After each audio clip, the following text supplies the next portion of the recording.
আজ তোমাদের বানিয়ে দেখাবো নিরামিষ গাঠি কচুর দম। এইভাবে নিরামিষ গাঠি কচুর দম বানিয়ে ফেললে রুটি, লুচি, পরোটা, এমনকি শুকনো ভাতের সাথেও খুব ভালো লাগবে। তোমরাও একবার ট্রাই করে দেখতে পারো এইরকম দুর্দান্ত স্বাদের নিরামিষ গাঠি কচুর দম রেসিপি।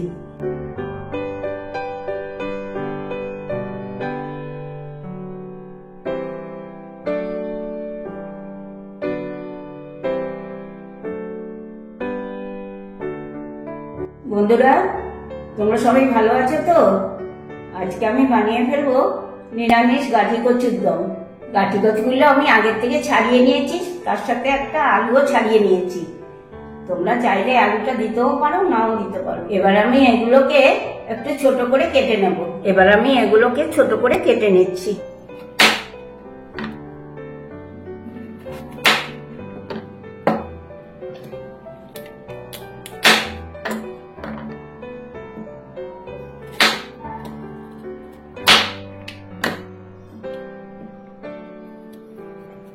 এই দেখো বন্ধুরা, এগুলো আমার সব কাটা হয়ে গিয়েছে।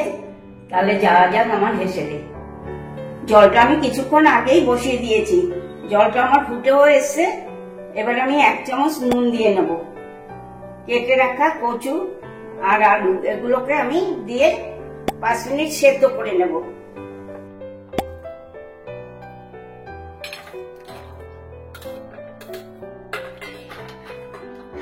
আমার এই গাঠি কচি গুলো সেদ্ধ হতে হতে এই ফাঁকে আমি একটা মশলা তৈরি করে নিয়ে নিচ্ছি হলুদ, নিচ্ছি জিরে, আদা বাটা, কাঁচা লঙ্কা বাটা, লাল লঙ্কার গুঁড়ো। এবার আমি এটাতে একটু জল দিয়ে ভিজিয়ে রাখবো।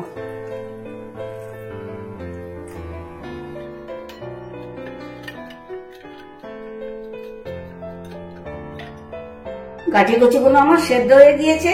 তোমরাও কিন্তু নুন জলে সেদ্ধ করবে, তাহলে গলাটাও ফুটবে না, সেদ্ধটাও ভালো হবে। এবার আমি এগুলোকে ছেঁকে ছেঁকে তুলে নেব।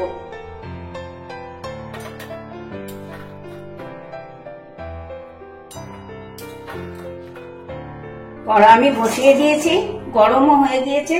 এবার আমি খানিকটা সর্ষের তেল দিয়ে গাঠি কচু আর আলুগুলো আমি ভেজে নেব। তেলও আমার গরম হয়ে গিয়েছে। এবার আমি গাঠি কচু আলুগুলো এই গরম তেলের মধ্যে ভালো করে ভেজে নেব। আর তেলটাও কিন্তু খুব ভালো করে গরম করে নিতে হবে।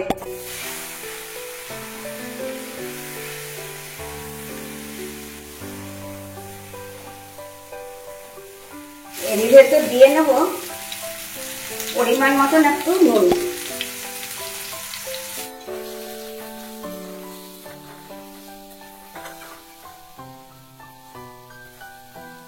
গাঠি কচু আলু আমার ভাজা হয়ে গিয়েছে। এবার আমি এগুলোকে তুলে নেব।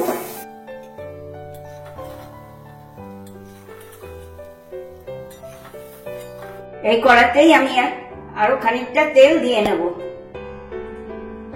আর দেব একটা গোটা শুকনো লঙ্কা।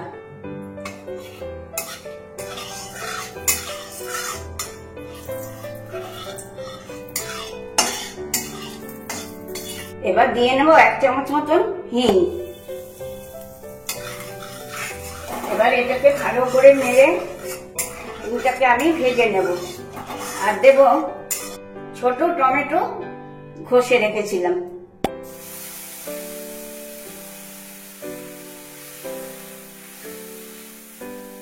এবার আমি আগে থেকে যে মশলাটা তৈরি করে রেখেছিলাম দিয়ে নেব সেই মশলাটা।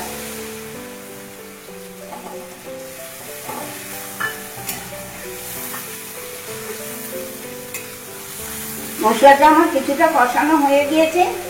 এবার আমি গাঠি কচু আলুগুলো এর মধ্যে দিয়ে বাকিটা কষিয়ে নেব।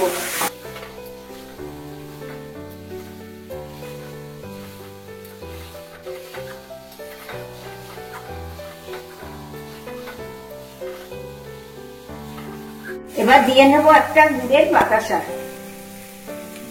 আর দেব অল্প করে একটু জল।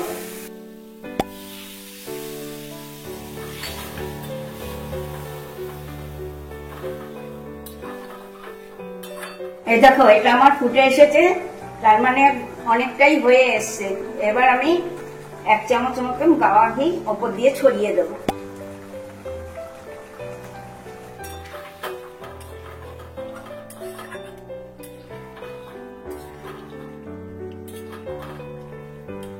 এই দেখো, হয়ে গেল আমার নিরামিষ কাঠি কচুর দম। বন্ধুরা, আমার এই আজকে নিরামিষ কাঠি কচুর দমটা তোমাদের কেমন লাগলো? ইউটিউব, ফেসবুকে একটা লাইক, একটু কমেন্ট হবে তো? মনে আছে নিশ্চয়ই, মুখার্জি কিচেন। তাহলে আজকে আসি, টাটা, বাই বাই। তোমরা সবাই ভালো থেকো, সুস্থ থেকো। নেক্সট দিন আবার চলে আসবো চটজলদি এইরকম কোনো রেসিপি নিয়ে।